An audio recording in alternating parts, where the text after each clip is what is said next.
Hi friends, ఇప్పుడు నేను చూపించేది ఏంటంటే చింతొక్కు పచ్చడి ఎలా చేసుకునేది చూపిస్తున్నాను. ముందుగా కసిని పల్లీలు తీసుకొని వేపి పెట్టుకోవాలా. పక్కన వేపుకున్నాక మళ్ళా ఒట్టి మిరగాయలు తీసుకొని వేపి పెట్టుకోవాలా. కొన్ని తర్వాత 4 ముక్కలు చేసుకొని ఒక 5-6 కాయలు కనుక మగ్గ పెట్టుకోవాలి బాగా నూనెలో. టమాటా అవి పక్కన తీసుకున్నాక రోట్లో ముందుగా వేపుకున్న పల్లీలు బాగా దంచుకోవాలా, మెత్తగా వచ్చేటట్టు.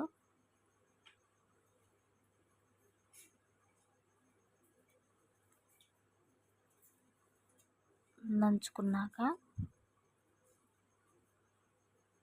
ముందుగా వేపి పెట్టుకున్నాం కదా ఒట్టి మిరగాయలు కూడా దాంట్లో వేసి తగినంత ఉప్పు వేసుకొని రోట్లో బాగా మెత్తగా దంచుకోవాలండి.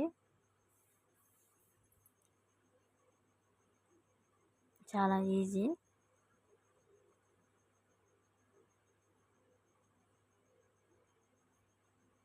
నేను మా అత్తమ్మ వాళ్ళ ఊరికి క్రిస్మస్ పండగకి వచ్చా కదా, అప్పుడు దంచానండి. పచ్చడి చేసుకున్నాను, బాగుంది, తిన్నాము. ఉడుకుడుకు అన్నంలో అయితే బాగుంటుందండి.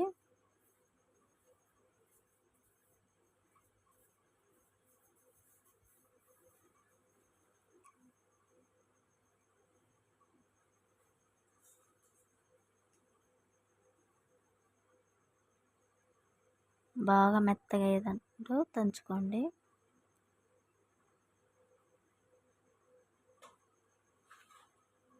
ఇప్పుడు చింతొక్కు తగినంత తీసుకోవాలా, మరీ ఎక్కువ తీసుకున్నా పుల్లగా ఉంటుంది. మెయిన్ అండి అదే ఉండాలా. చింతొక్కు అంటే చింతొక్కు పచ్చడి కదా మనం చేసుకునేది, మెయిన్ చింతొక్కు ఉండాలా. చూడండి, ఒట్టి మిరగాయల పచ్చడి కూడా అంటారు, మేమైతే చింతొక్కు పచ్చడి అంటాం. మాకెళ్ళి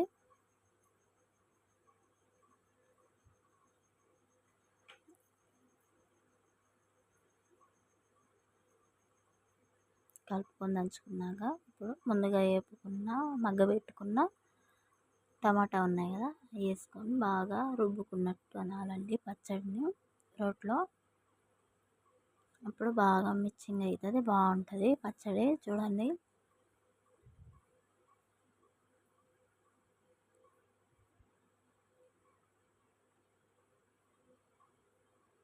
బాగా రుబ్బినాం అనుకో బాగా కలిసిపోతుందండి పచ్చడి, బాగుంటుంది. చూడండి, చాలా అంటే చాలా ఈజీగా చేసుకోవచ్చు. అంతేనండి.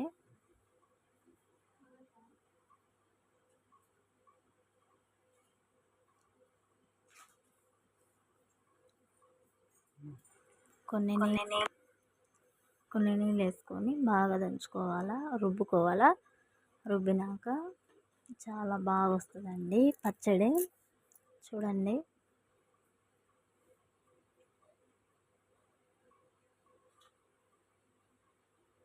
ఉన్నట్లేనట్టు కాసిన నీళ్ళు వేసుకుంటాం, మన ఇష్టం. అది వేసుకుంటే వేసుకోవచ్చు, లేకపోతే లేదండి.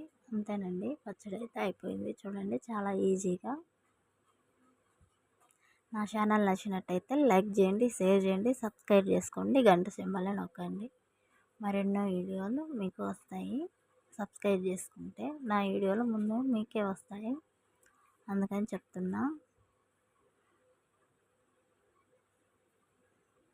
ఉడుకుడుకు అన్నంలో కానీ, రొట్టెలలో కానీ, సొద్ద రొట్టెలలో బాగుంటాయండి. చాలా బాగుంటుంది పచ్చడి.